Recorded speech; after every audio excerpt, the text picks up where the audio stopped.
Hallelujah, praise the Lord.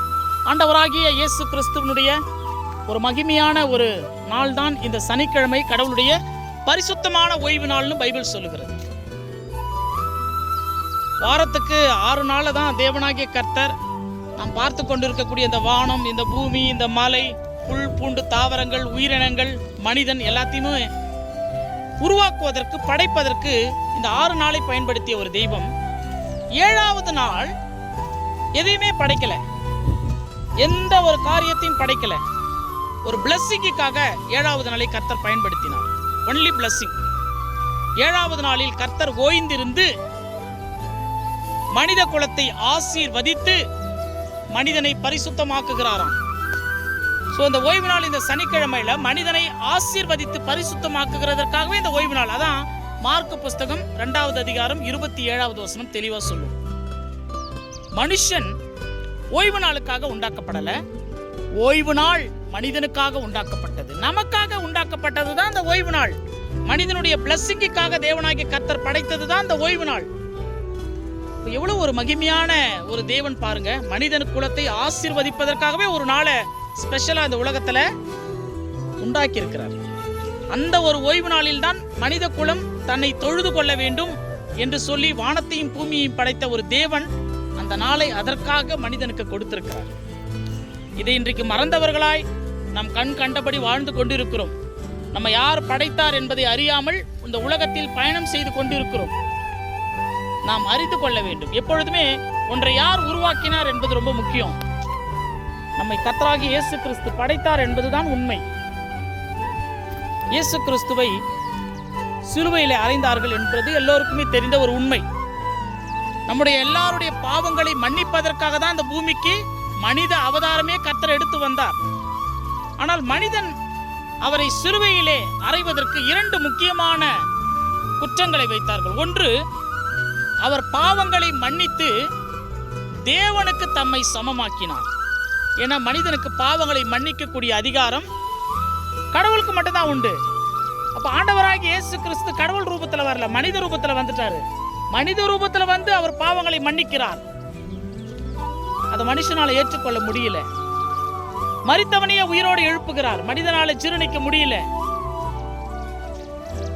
இந்த பூமியில அவர் சரி செய்யப்பட முடியாத வியாதியே கிடையாது. எல்லா வியாதிகளையும் மனிதனுக்கு சுகப்படுத்தினார். மனிதனால ஏற்றுக்கொள்ள முடியல. ஒரு தாழ்மையாக இந்த உலகத்தில் வராரு. அப்ப உயர்ந்தவர்களால் ஏற்றுக்கொள்ள முடியல. எல்லா மனிதர்களையும் சமமாக எண்ணுகிறார். அந்த சம உரிமையை மனிதனால ஏற்றுக்கொள்ள முடியல. அப்ப தேவனுக்கு தம்மை சமமாக்குகிறார். நான் மனிதனுடைய பாவங்களை மன்னிக்கிறேன் என்று சொல்லி. இந்த ஒரு ரீசன்.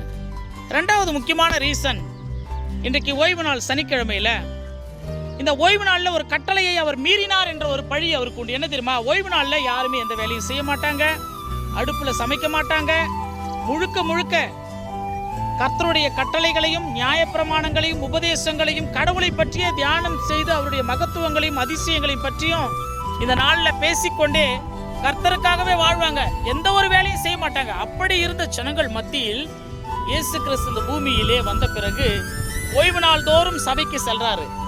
அங்கிருந்து ஜனங்களுக்கு, கிரேக்கருக்கும் யூதருக்கும் புத்தி சொல்றாரு. ஓய்வு நாள்களில் ஏசாயா தீர்க்க தரிசன புஸ்தகத்தை வாசித்து இந்த வேத வாக்கியம் நிறைவேறிடுச்சுன்னு சொல்றாரு. ஏன்னா இயேசு கிறிஸ்துவை பற்றி தான் அந்த பைபிள் சொல்லுகிறது. அங்க இருந்தவங்களுக்கு யாருக்கும் தெரியாது. ஆண்டவராகிய இயேசு கிறிஸ்து இந்த பூமியில் மனித குலத்தை ஓய்வு நாளில் அநேக அற்புதம் செய்து சுகமாக்கின காரணத்தினால் ஓய்வு நாள்ல போயிட்டு சுகம் கொடுக்கிறீங்களே என்ற ஒரு குற்றங்களுக்காகவும் இயேசு கிறிஸ்துவை காட்டி கொடுத்தார்கள். இயேசுப்பாவுடைய உன்னதமான நோக்கம் என்ன? மனிதன் சுகப்படுவதற்கு ஓய்வு நாளிலும் நான் சுகத்தை கொடுப்பேன். மனிதன் ஆசீர்வதிக்கப்படுவதற்கு இந்த ஓய்வு நாளே மிக முக்கியமான ஒரு நாள். இப்படிப்பட்ட மனிதனுடைய நன்மைகளுக்காகவே, மனிதனுடைய உயர்வுகளுக்காகவே, மனிதனுடைய ஆசீர்வாதங்களுக்காகவே, மனிதனுடைய பாவங்களை மன்னிக்கிறதற்காகவே, எல்லா மனிதனும் ரட்சிக்கப்படவும், இயேசு கிறிஸ்துவின் சத்தியத்தை அறிந்து கொள்ளவும், அவருடைய சித்தம் எல்லா மனுஷனும் அங்க பரலோகத்துக்கு போகணும். இதான் ஒரே ஒரு சித்தம். இந்த சித்தத்தை படைத்த கடவுள் யாராவது இந்த உலகத்துல உண்டா? இயேசு கிறிஸ்துவை தவிர.